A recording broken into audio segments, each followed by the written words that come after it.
할렐루야. 이거 큰일 날 뻔했네, 또. 예.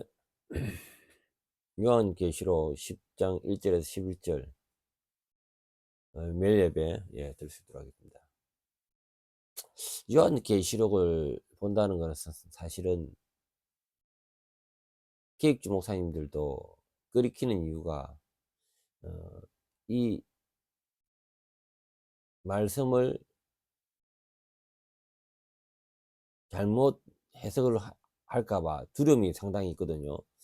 지금 이는 말씀에 대해서 또 어떤 상징 것은 이것은 무엇이다 라고 상징적인 것을 이야기하시는 그러한 부류들도 좀 있습니다. 이름으로 인해 가지고 계획주에서는 거의 계시록 설교를 안 하다 보니까 강해를 전문적으로 안 하죠. 그로 인해서 사실은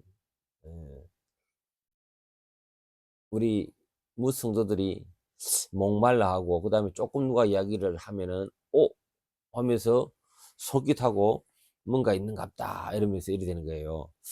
다시 한번 말씀을 드린다면은, 어,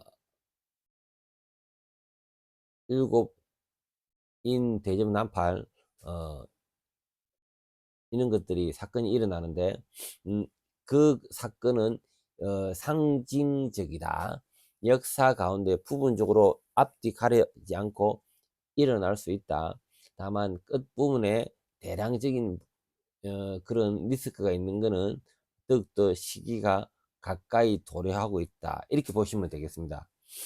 그리고 그 가운데 우리가 요한계시록 말씀은 복된 말씀입니다. 왜? 우리 성도가 미래를 알 수 있고 이 징조에 따라서 예수 그리스도께서 오시는구나, 이렇게 우리가 알 수 있는 거죠. 그래서 우리가 요한계시록을 읽는 겁니다. 그래서 너무 또 이렇게 이 책은 금지식 하는 것도 문제가 되는 거고요. 또 너무 깊이 있게 해설하는 것도 또 문제가 되는 겁니다. 그런데 우리가 교회 다니면서 장로교회 다닌다고 해놨고, 또 이 성경은 66권에 붙어 있는데 보지 않는 건 그만큼 또 슬픈 것만큼 없는 겁니다. 말씀드려 하겠습니다.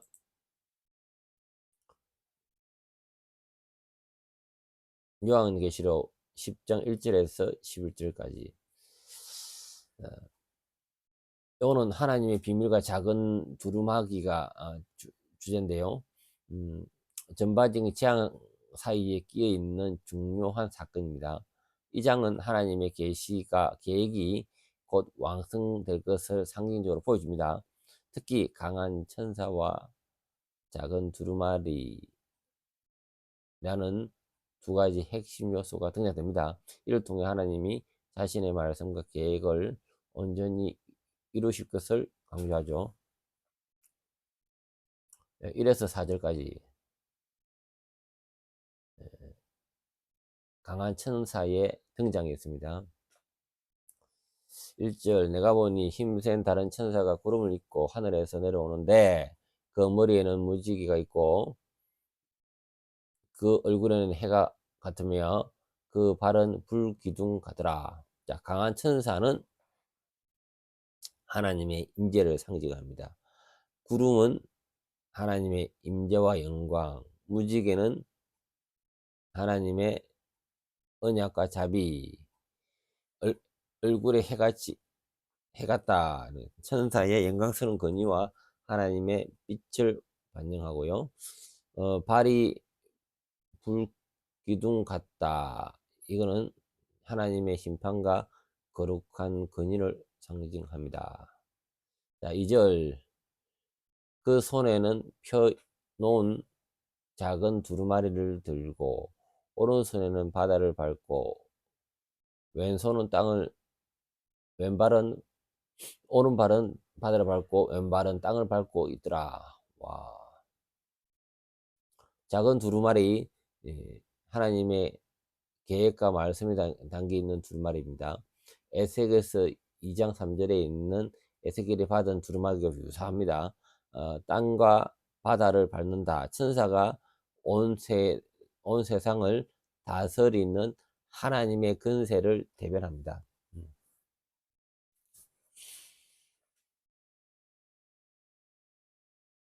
자, 3, 4절. 천사가 크게 외치자 하나님 우레가 응답합니다. 그러나 요한은 일곱 우레에 말한 내용을 기록하지 말라고 명령을 받습니다. 일곱 우레는 하나님의 심판과 권능을 상징하는 소리입니다. 하지만 내용이 비밀로 담겨 있다는 것은 하나님께서 모든 것을 공개하지 않는 것을 보여줍니다. 자, 하나님의 비밀의 완성 5절에서 7절. 천사가 하늘을 향해 손을 들고 맹세합니다. 천사가 하늘, 땅, 바다를 창조하신 하나님 언급하며 하나님의 창조주 되심과 절대적 권위를 드러냅니다. 지체하지 아니하리니 하나님이 심판이 더 이상 지연되지 않고 곧 이루실 것을 의미합니다. 7절. 일곱째 천사가 나팔을 불게 되는데 하나님의 비밀이 그 종 선지자들에게 전하신 복음과 같이 이루리라. 하나님의 비밀. 이 비밀은 하나님의 구원 계획과 심판의 완성입니다. 일곱째 나팔. 하나님 왕국이 온전히 임하는 때를 상징합니다. 작은 두루마리를 먹는 요한 8절에서 11절. 요한은 천사가 들고 있는 두루마기를 먹으라고 명령합니다. 두루마기를 먹는 것은 하나님의 말씀을 온전히 받아들이며 그것을 삶 속에서 실행하며 선포하라는 상징입니다. 입에는 달지만 배에는 쓰게 되리라. 입에는 달다. 하나님의 말씀은 진리와 구원의 소망으로 인해 즐겁고 달콤합니다. 배에는 쓰다. 그러나 그 말씀이 포함하는 심판과 고통은 무겁게 쓰라립니다. 이는 하나님의 말씀을 전하는 경험하는 이중적인 감정을 나타냅니다. 자, 10절에서 11절.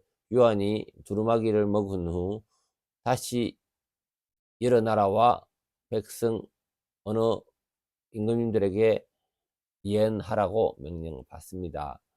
요한은 하나님의 말씀을 전하는 사명을 받습니다. 이는 복음과 심판의 메시지를 전 세계에 선포함을 의미합니다. 자, 내용의 핵심 중요한 내용을 한 번 더 보고 마치도록 하겠습니다.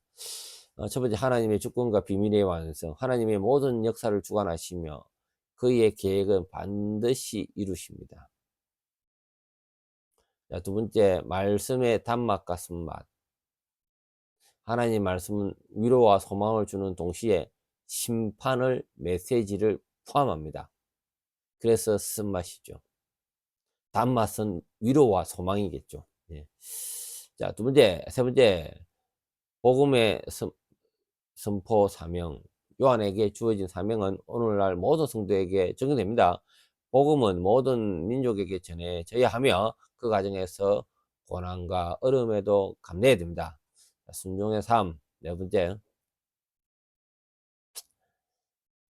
요한의 천사의 명령에 순종하며 두루마기를 먹고 예언할 준비를 합니다. 하나님 말씀을 받아들이며 순종하며 전하는 것이 성도의 본분입니다. 자, 기도 마치겠습니다. 주님 감사합니다.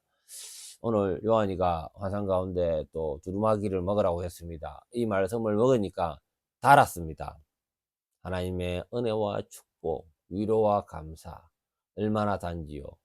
그러나 그 뱃속에 들어가니까